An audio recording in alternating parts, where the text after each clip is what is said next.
Kabayan, mapapawaw ka na lang talaga sa lugar na ito. Tara, samahan niyo ako.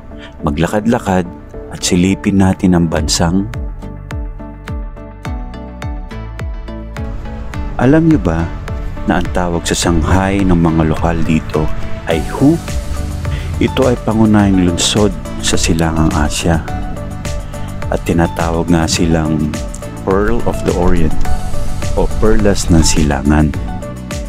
Ito ay naglalarawan ng yaman, kultura at kahalagahan ng lungsod sa rehiyon, kahilintulad sa pagtingin sa perlas bilang isang mahalagang hiyas. Sa bahaging ito, makikita nyo na buhay ang Tai Chi o Tai Chi Chuan.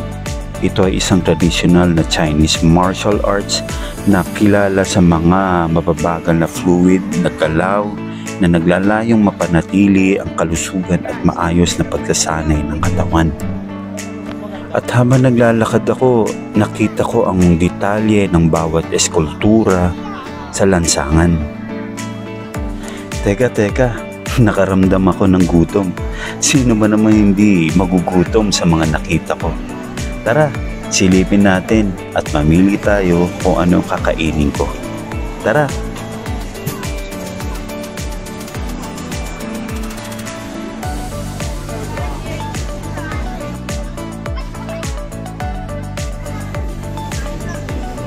O, di ba? Ang sarap. Sige lang, pili pa tayo. Ito nga palang napili ko.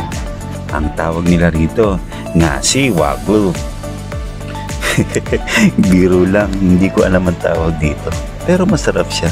At naghahalaga ito ng 217 sa pera natin. Kabayan, siya nga pala, pag umabot ka sa bahaging ito, baka naman pwede mo akong pakisubscribe at follow na rin para sa susunod kong video. Sa bahaging ito, nakita ko o nadaanan ko yung tradisyonal na paggawa nila ng mga silver o yung pilak na pulseras, singsing, kwintas. Tara, silipin natin.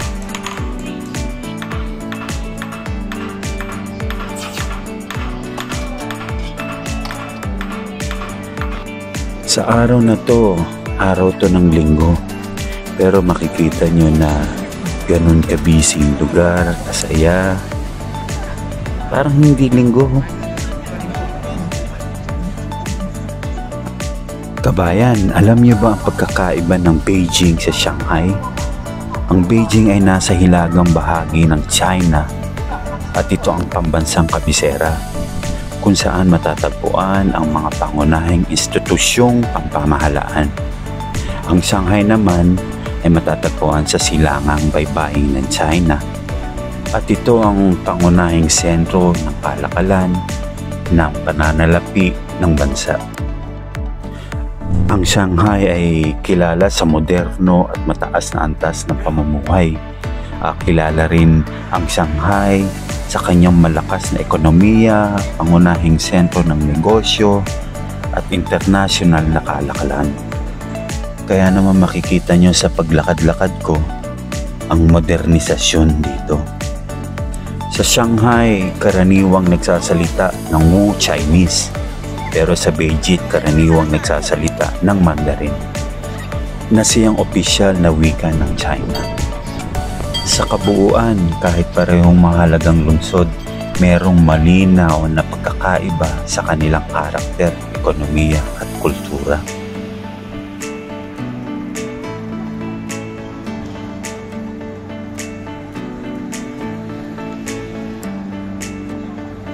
At sa pagsapit naman ng hating gabi, tara, silipin natin ang maliwanag na lansangan dito sa Shanghai.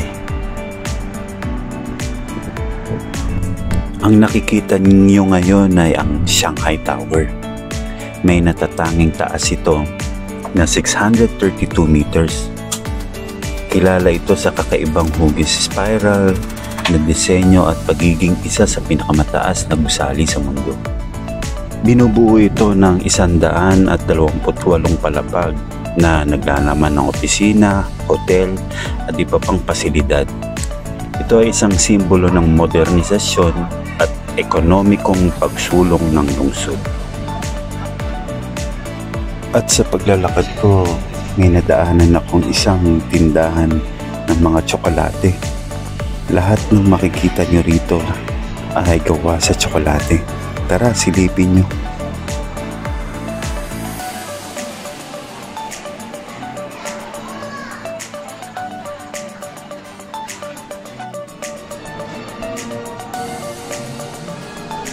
Siya nga pala, nung gabing ito, ang temperatura dito ay nasa 10 degree Fahrenheit. Ganon kalamig kaya imposibleng matunaw ang mga tsokolate na to. So paano kabayan? Hanggang dito na lang at hanggang sa muli. Paalam, kabayan.